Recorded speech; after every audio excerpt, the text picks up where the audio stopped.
So arts and science படிச்சிருந்தாலும் உங்களாலே ஐடிக்கு போக முடியும் அப்படின்ற என்னோட கதையை தான் உங்களுக்கு நான் சொல்ல போகிறேன். ஹாய், என் பேர் தினகரன். நான் வந்துட்டு ஸ்கூலில் வந்துட்டு கம்ப்யூட்டர் சயின்ஸ் தான் படித்தேன். ஸோ அதுக்கப்புறம் பிஎஸ்சி கம்ப்யூட்டர் சயின்ஸ் இந்த எம்எஸ்சி கம்ப்யூட்டர் சயின்ஸ் ரெண்டுமே சென்ட் ஜோசப்ஸ் காலேஜ் தான் படித்தேன், திருச்சியில். ஸோ எங்கள் ஃபேமிலி பேக்ரவுண்ட் பார்த்தீங்கன்னா எங்கள் அப்பா வந்துட்டு கொத்தனார் வேலை பார்க்குறாங்க.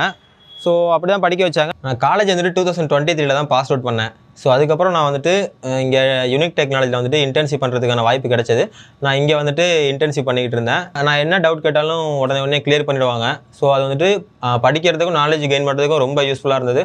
ஸோ அப்புறம் 6 மாதத்துக்கு அப்புறம் வந்துட்டு எங்களை வந்து ப்ராஜெக்ட்டில் இறக்கி விட்டாங்க. ஸோ ப்ராஜெக்ட் வந்துட்டு ஸ்டார்டிங்கில் கொஞ்சம் கஷ்டமாக தான், அப்போ நிறையா சொல்லிக் கொடுத்தாங்க. ஜாங்கோ, ஃபாஸ்ட் ஏபிஐ, ஜென்ஏஐ இதெல்லாம் கூட அட்வான்ஸாக கற்றுக்க முடிஞ்சது. ஸோ இங்கே வந்தது மூலமாக நிறைய காலேஜுக்கு அப்புறம் இங்கே வந்து நிறைய நாலேஜ் கெயின் பண்ணிக்கிட்டேன்.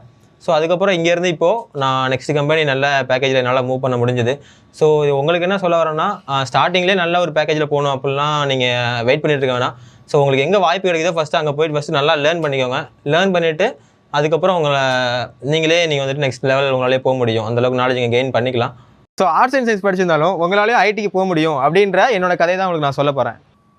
ஹாய், என் பேர் தினகரன். நான் வந்துட்டு ஸ்கூலில் வந்துட்டு கம்ப்யூட்டர் சயின்ஸ் தான் படித்தேன். ஸோ அதுக்கப்புறம் பிஎஸ்சி கம்ப்யூட்டர் சயின்ஸ் இந்த எம்எஸ்சி கம்ப்யூட்டர் சயின்ஸ் ரெண்டுமே சென்ட் ஜோசப்ஸ் காலேஜ் தான் படித்தேன், திருச்சியில்.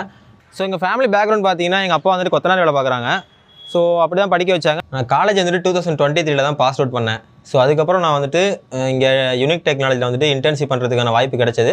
நான் இங்கே வந்துட்டு இன்டர்ன்ஷிப் பண்ணிக்கிட்டு இருந்தேன். நான் என்ன டவுட் கேட்டாலும் உடனே கிளியர் பண்ணிவிடுவாங்க. ஸோ அது வந்துட்டு படிக்கிறதுக்கும் நாலேஜ் கெயின் பண்ணுறதுக்கும் ரொம்ப யூஸ்ஃபுல்லாக இருந்தது.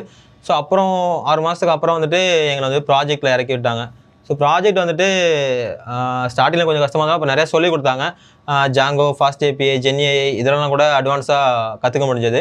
ஸோ இங்கே வந்தது மூலமாக நிறைய காலேஜுக்கு அப்புறம் இங்கே வந்து நிறைய நாலேஜ் கெயின் பண்ணிக்கிட்டேன். ஸோ அதுக்கப்புறம் இங்கேருந்து இப்போது நான் நெக்ஸ்ட் கம்பெனி நல்ல பேக்கேஜில் என்னால் மூவ் பண்ண முடிஞ்சது. ஸோ உங்களுக்கு என்ன சொல்ல வரேன்னா, ஸ்டார்டிங்லேயே நல்ல ஒரு பேக்கேஜில் போகணும் அப்படிலாம் நீங்கள் வெயிட் பண்ணிட்டு இருக்க வேணாம். ஸோ உங்களுக்கு எங்கே வாய்ப்பு கிடைக்குதோ ஃபஸ்ட்டு அங்கே போயிட்டு ஃபஸ்ட்டு நல்லா லேர்ன் பண்ணிக்கோங்க. லேர்ன் பண்ணிவிட்டு அதுக்கப்புறம் நீங்கள் வந்துட்டு நெக்ஸ்ட் லெவல் உங்களாலே போக முடியும். அந்தளவுக்கு நாலேஜ் நீங்கள் கெயின் பண்ணிக்கலாம்.